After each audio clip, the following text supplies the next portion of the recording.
It's the sort of behaviour you might expect from a bank once known as the bad boy of banking, but Antony Jenkins was supposed to have ended that culture at Barclays, and his ousting from the top job 3 years after he was brought in to clean up the British lender came as a shock, says IG's Chris Beecham.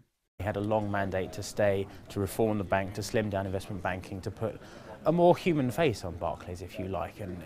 But this departure certainly marks a radical change. It seems that the board had finally decided that he wasn't making the necessary changes, particularly in cost cutting, where he'd promised to make those efforts. The move came just weeks after John McFarlane became chairman. He had promised to be hands-on and will now take over executive duties until a permanent successor is appointed.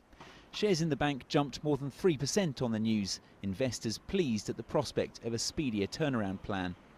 Barclays' results have been decidedly average recently, the bank's structure a concern.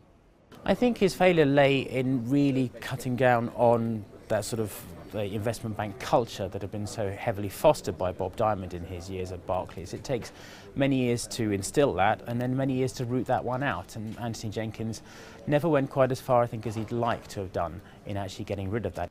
Jenkins said he was proud of the significant progress he had made at Barclays, but for the bank that was at the centre of the LIBOR scandal 3 years ago, it was coming from a low base. And Jenkins won't leave empty-handed either. He'll receive a year's salary of £1.1 million, plus almost as much again in shares.